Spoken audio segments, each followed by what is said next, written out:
Olá pessoal, sejam todos muito bem-vindos. Eu sou o professor Stanley Costa, professor de Direito Civil e Processo Civil aqui do LAC Concursos. E no encontro de hoje nós vamos trabalhar algumas noções gerais de direito civil. Temas que sempre estão presentes em concursos públicos onde nossa matéria é cobrada, notadamente concurso de tribunais. Noções gerais aparece lá no seu edital, Direito Civil, Noções Gerais, e nesse bloco normalmente nós falamos acerca da parte geral do Código Civil. Pois bem, é sobre isso que nós vamos começar a trabalhar a partir da aula de hoje.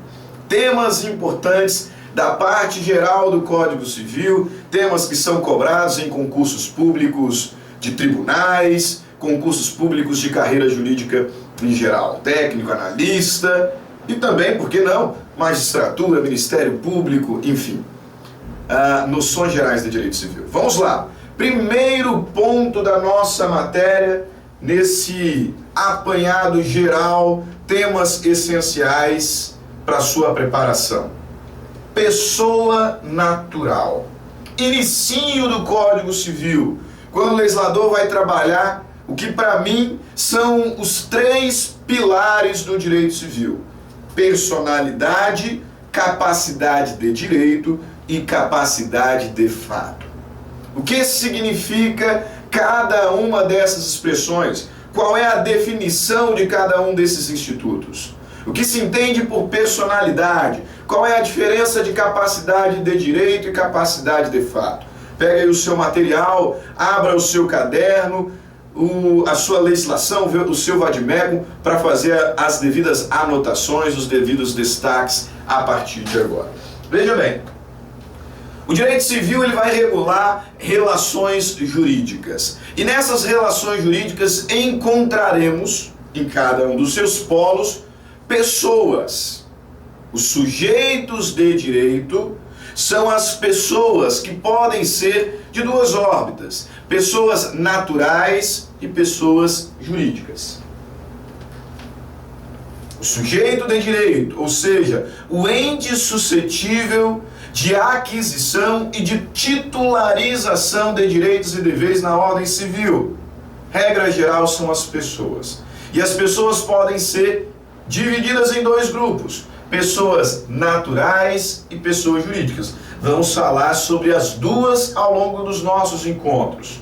Mas agora, apenas conceituando para diferenciá-las, nós vamos dizer que a pessoa natural nada mais é do que o ser humano, ou o ente dotado de estrutura biopsicológica, o ente dotado de complexidade biopsicológica. O ser humano, a pessoa física, pessoa natural. Já a pessoa jurídica, vamos analisar com um pouco mais de profundidade em momento oportuno, mas apenas conceituando a pessoa jurídica, é o agrupamento de pessoas naturais ou a dotação especial de bens para uma finalidade específica, lucrativa ou não. Por isso que no contexto das pessoas jurídicas de direito privado, que nos interessa aqui para a matéria de direito civil, nós vamos ter as associações, nós vamos ter as fundações, nós vamos ter as sociedades, enfim, agrupamento de pessoas ou bens para uma mesma finalidade econômica ou não, a depender da espécie da pessoa jurídica. Vamos falar sobre as principais dela daqui a pouco. Dentro em algumas aulas nós começaremos a análise aprofundada da pessoa jurídica, ok? Mas vamos aqui trabalhar especialmente a pessoa natural e analisar os três institutos que disse, para mim são os institutos fundamentais do direito civil. Fala acerca da personalidade, capacidade de direito e capacidade de fato. O que entendemos por personalidade?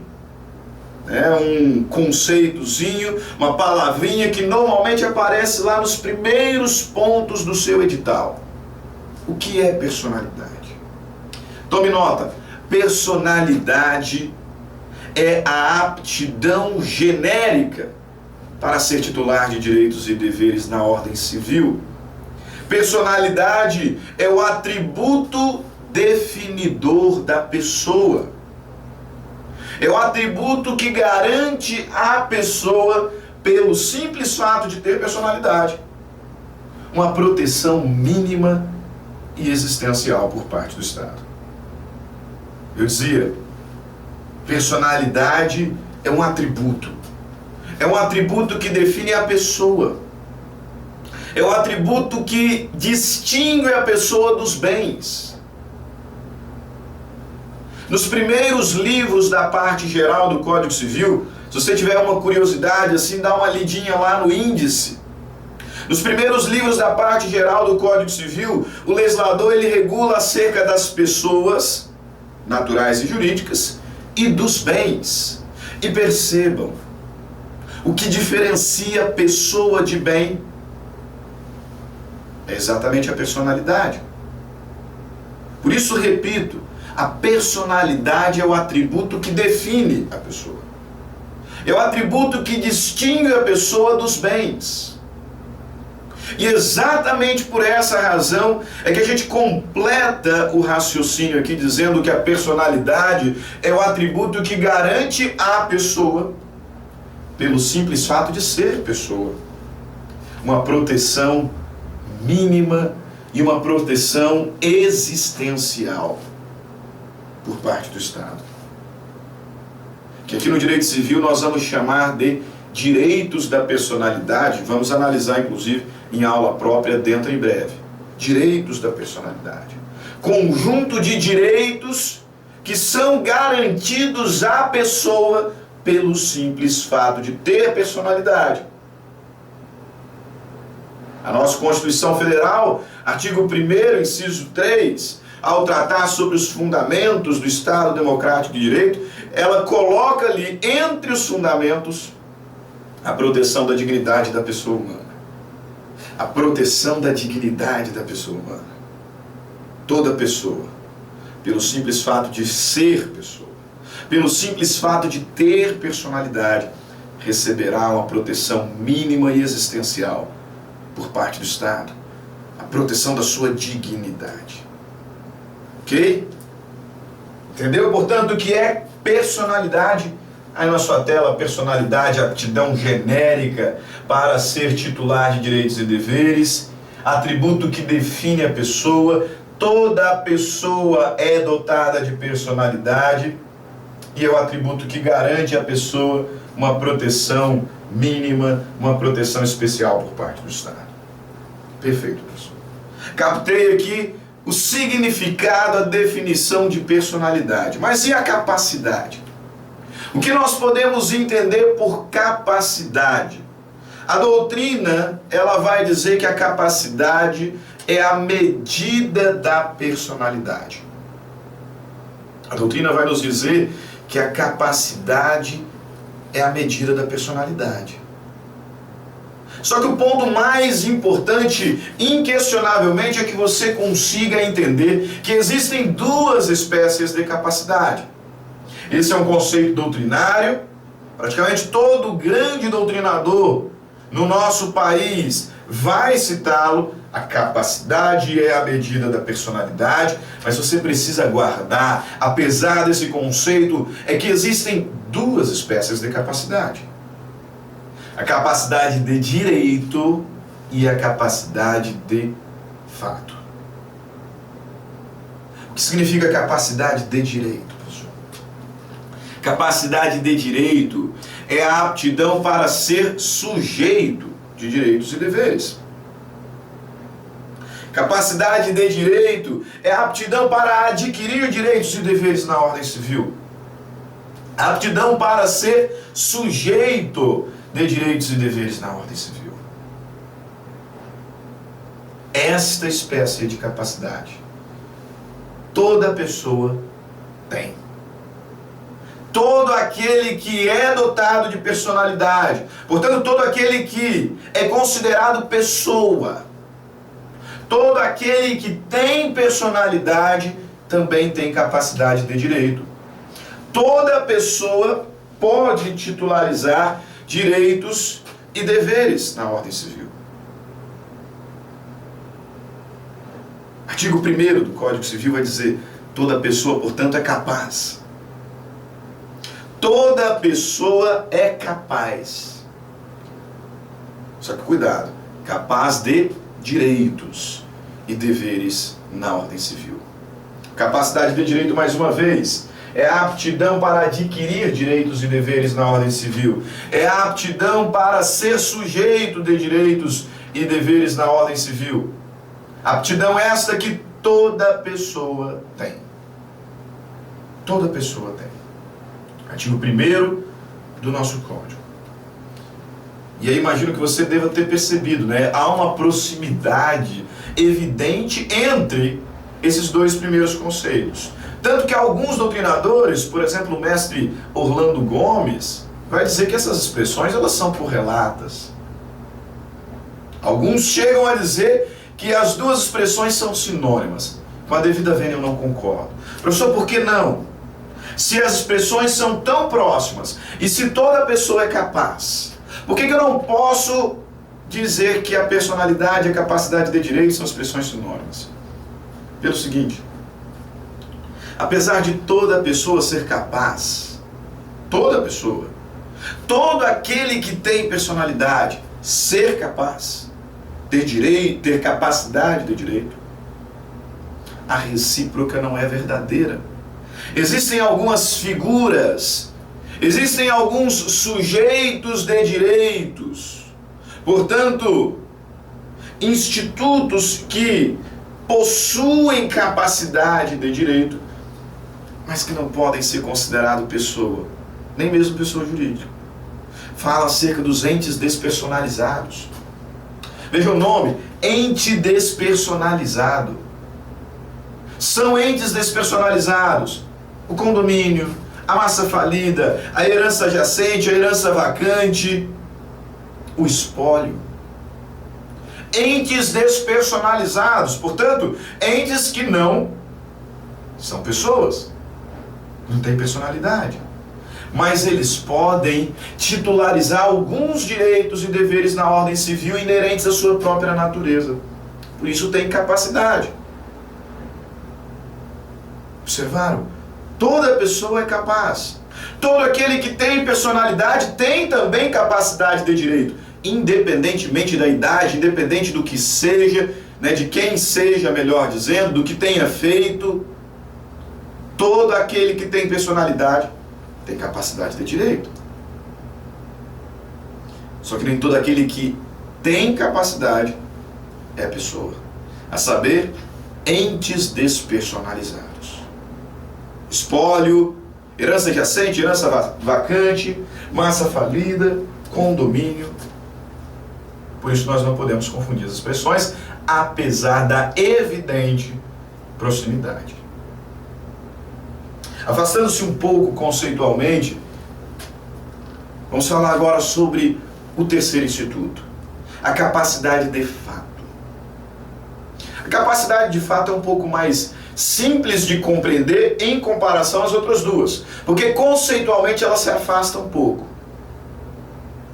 Nós vamos dizer, e nós observamos isso à luz da doutrina, à luz da legislação também, que a capacidade de fato é a aptidão, perceba, para exercer. A capacidade de fato é a aptidão para exercer os direitos e deveres pessoalmente. Aptidão para exercer pessoalmente os atos da vida civil. E esta, grave, anote, nem toda pessoa tem.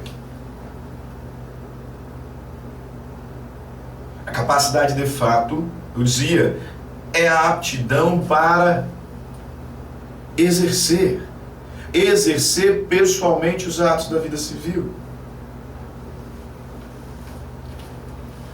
E esta aptidão nem toda pessoa tem. Esta aptidão ela é gradual. As pessoas elas começam absolutamente incapazes, depois se tornam relativamente incapazes e normalmente atingem aos 18 anos a plena capacidade.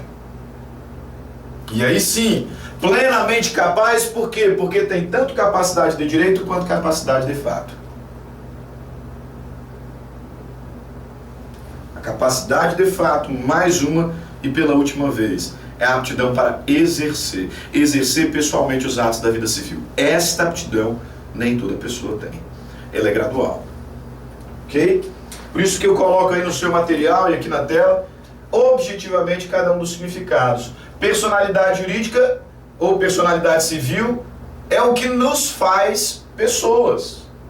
É a aptidão para ser sujeito, aptidão esta genérica, para ser sujeito de direitos e deveres na ordem civil, né? Sim, conceito que vai se aproximar muito ao de capacidade de fato, mas eu chamo a atenção por um ponto que é genérico. A doutrina vai dizer aptidão genérica. Aptidão genérica para titularizar direitos e deveres na ordem civil. É a aptidão que é o instituto que nos garante uma proteção mínima e existencial por parte do Estado pelo simples fato de sermos pessoas. Já a capacidade de direito é a aptidão para adquirir direitos e deveres na ordem civil. Toda pessoa tem capacidade de direito. Artigo 1º do Código Civil. Toda pessoa é capaz de direitos e deveres na ordem civil. Cuidado, porque apesar de todas as pessoas serem capazes, nem todo aquele que é capaz é pessoa. A saber, os entes despersonalizados. E para fechar, a capacidade de fato ou capacidade de exercício. Aptidão para exercer. Para exercer pessoalmente os atos da vida civil. E esta última, nem toda pessoa tem, ela é gradual. Alguns são absolutamente capazes, outros relativamente capazes, e alguns ainda, no meu caso, imagino que o seu caso também, plenamente capazes. Temos tanto capacidade de direito, quanto capacidade de fato. Professor, como que esses conceitos já caíram em prova? Veja ali, ó, provinha da CESP, técnico judiciário. Com base nas disposições do Código Civil, julgue o item seguinte. Sendo o ser humano sujeito de direitos e deveres, a capacidade é a medida da personalidade. Por isso que eu não posso deixar de trabalhar, ainda que um pouquinho com vocês, a doutrina. Esse é o conceito doutrinário. Capacidade é a medida da personalidade. Mas caiu. Caiu e a afirmação está correta. Sendo o ser humano sujeito de direitos e deveres, a capacidade é a medida da personalidade. Prova da CESP também, TCE, auditor, devido ao fato de serem absolutamente incapazes, os menores de 16 anos não são considerados sujeitos de direitos e de obrigações. Certo ou errado? Errado. Observem, quando a gente fala em capacidade de fato, aquela que nem toda pessoa tem, aptidão para exercer, alguns são absolutamente capazes, outros relativamente incapazes, outros ainda plenamente capazes. Quando a gente está falando sobre a capacidade de fato, nós não estamos tratando acerca da aptidão para ser titular de direitos e deveres, mas para exercê-los. E aí a alternativa me diz, devido ao fato de serem absolutamente incapazes, os menores de 16 anos não são considerados sujeitos de direito? É óbvio que são. São porque, apesar de absolutamente incapazes, eles possuem personalidade,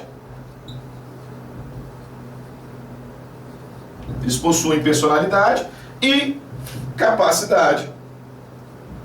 Só que capacidade de direito. Um guri de 1 ano de idade pode ser proprietário de um imóvel, professor? Pode. O pai morreu, ele é um único herdeiro, se tornou proprietário do imóvel. Por quê? Porque ele tem personalidade, porque ele tem capacidade de direito. O fato de ser absolutamente incapaz o priva, o retira a aptidão para exercer pessoalmente os direitos e deveres da ordem civil. Agora, antes de tratarmos acerca de quais são os critérios definidores da capacidade plena, da incapacidade relativa e da incapacidade absoluta. Vamos aqui terminar esse bloco de 30 minutos, trabalhando um dos pontos mais polêmicos do direito civil, que é o início da personalidade. Eu sei que a personalidade é o atributo que define a pessoa. A aptidão genérica para ser titular de direitos e deveres na ordem civil. É o atributo que nos faz pessoas e que nos garante uma proteção mínima e existencial por parte do Estado. Mas eu te pergunto, a partir de que momento é que eu me tornei pessoa? Em que momento começa a pessoa? Ou dando um tapa um pouquinho mais jurídico, quando que começa a personalidade? Qual é o início da personalidade? Aqui um tema extremamente polêmico. Isso porque o artigo 2º do Código Civil, ele vai nos apresentar a chamada teoria natalista. Teoria natalista, prevista na primeira parte do artigo 2º do Código Civil, onde o legislador nos diz: a personalidade civil da pessoa começa do seu nascimento com vida. Teoria concepcionista, ou melhor, teoria natalista. Teoria natalista. A personalidade começa do nascimento com vida. Teoria natalista. É isso que está previsto no Código Civil, no seu artigo 2º. E é o que eu peço que você tome um extremo cuidado na hora da prova, porque normalmente, quando esse tema cai em prova, a banca ela questiona assim: de acordo com o Código Civil, conforme está previsto no Código Civil, quando começa a personalidade? E aí, quer você concorde ou não, interpretação literal, claríssima, você vai marcar artigo 2º. A personalidade começa do nascimento com vida. Professor, mas se o texto legal é tão claro, por que o senhor disse que é polêmico? Me parece que não é polêmico coisa nenhuma, pô. O Código Civil está dizendo: a personalidade começa do nascimento, ponto. O problema é a segunda parte do texto. Depois do ponto e vírgula, onde o legislador me diz: mas a lei põe a salvo desde a concepção os direitos do nascituro. Ora, se personalidade é o que define a pessoa, se personalidade é a aptidão genérica para ser titular de direitos e deveres na ordem civil, como pode aquele ou aquilo, nesse entendimento, que ainda não nasceu, ter direitos a ser protegidos? Percebeu, Celeuma? A personalidade, se ela começa no nascimento com vida, como que aquilo que ainda não nasceu tem direitos a ser protegidos, a serem protegidos? E aí é que surge a polêmica. Mas, repito, numa prova, normalmente questionam assim: em que momento começa a personalidade de acordo com o Código Civil? E aí você vai dizer: a personalidade começa do nascimento com vida. Você vai marcar isso. Só que, por conta dessa segunda parte do Código, do artigo 2º, surgiram duas outras teorias, além da teoria natalista. E aí, se estiverem questionando sobre as teorias, você já sabe. A segunda teoria é a teoria concepcionista. Ou melhor, a teoria da personalidade condicional, antes de falar da concepcionista. A teoria da personalidade condicional, idealizada pelo grande civilista Washington de Barros Monteiro e também adotada pelo também civilista Santiago Dantas, estabelece que o nascituro é uma pessoa sob condição. E condição em direito significa evento futuro incerto.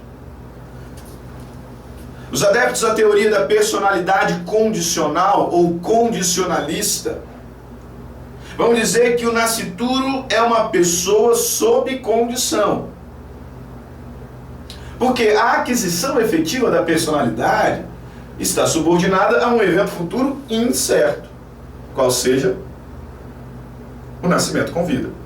Perceba, muito próximo à própria teoria natalista.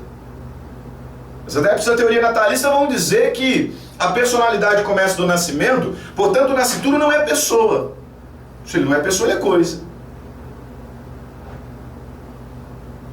Já os adeptos da teoria da personalidade condicional vão dizer, o nascituro é uma pessoa sob condição. Porque para efetivamente adquirir a personalidade, ele tem que nascer com vida. Só que os mesmos problemas enfrentados pela teoria natalista são também enfrentados pelos adeptos da teoria condicionalista.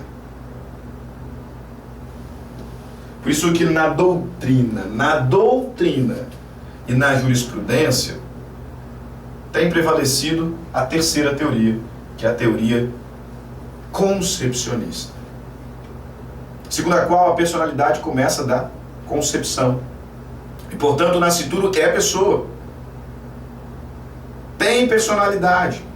Sim. Essa é a tese que prevalece na doutrina, que prevalece na jurisprudência.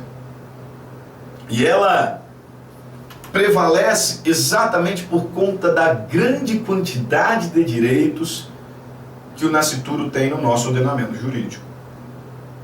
Ora, se o nascituro não fosse pessoa, ele não teria essa quantidade de direitos. Se o nascituro não tivesse personalidade, ele não teria direitos da personalidade. Percebe? Consegue perceber a polêmica? Repito, insisto, se na sua prova questionarem acerca do início da personalidade, e lá estiver escrito, de acordo com o ordenamento jurídico, de acordo com o Código Civil, quando começa a personalidade, você vai marcar que a personalidade começa no nascimento com vida, porque assim está previsto no artigo 2º, literalmente. Só que se você estiver sendo questionado acerca dos direitos do nascituro, você vai pensar como um concepcionista. Você vai pensar como um concepcionista, como aqueles que entendem que o nascituro é uma pessoa, porque a personalidade começa da concepção. E por isso se justifica a quantidade de direitos que ele tem.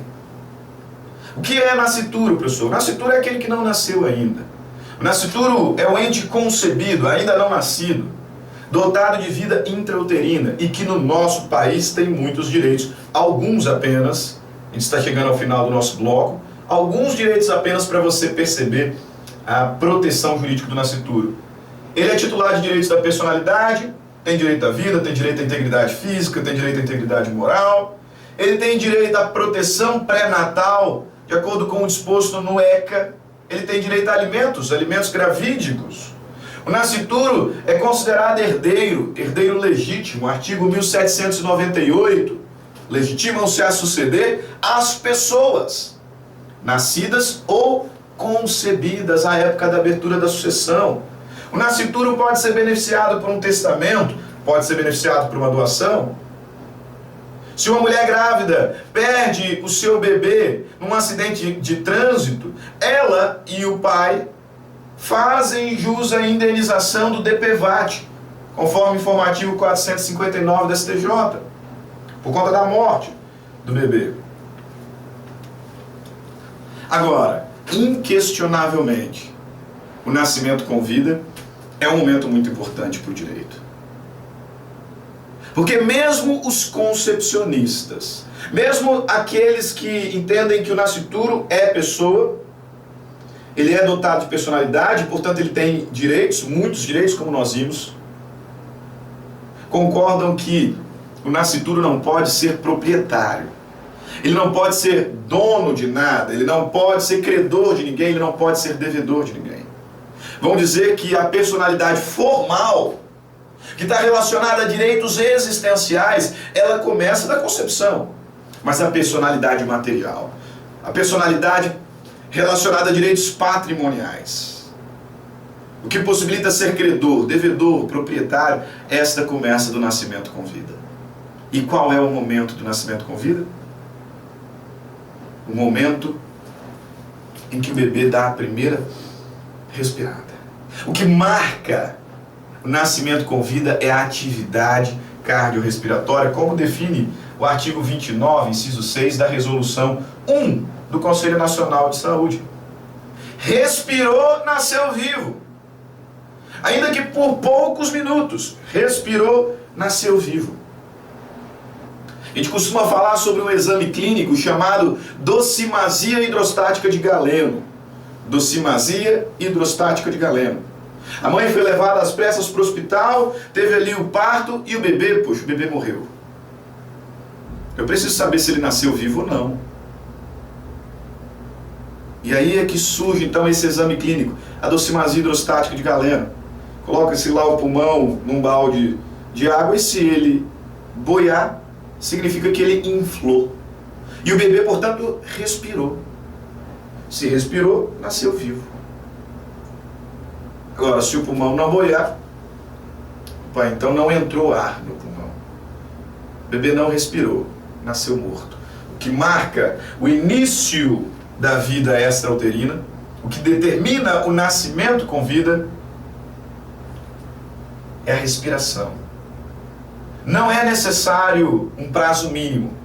Não se fala em prazo mínimo. 24 horas, 48 horas. No Brasil não tem prazo mínimo para se definir o nascimento vivo. Não é necessário um parecer médico dizendo que a vida é viável. Não.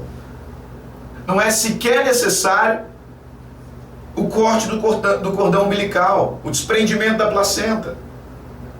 O que marca o nascimento com vida é a respiração. Nada mais do que a respiração.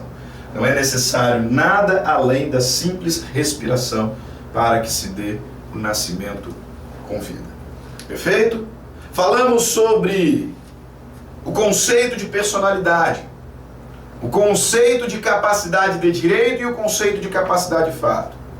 E trabalhamos também o início da personalidade, as três teorias: teoria natalista, teoria concepcionista, teoria da personalidade condicional.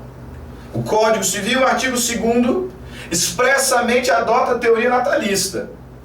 A personalidade começa do nascimento com vida, mas muitos são os direitos do nascituro. Por isso uma evidente contradição, né? E aí, quando falarmos sobre direitos do nascituro, pense tal qual um concepcionista. Perfeito? Ficamos por aqui. Nosso primeiro bloco sobre noções gerais de direito civil. Pessoa natural. Grande abraço a todos, fiquem com Deus e nos vemos daqui a pouco no bloco 2 dos estudos sobre a pessoa natural. Até mais, tchau, tchau. Clique lá.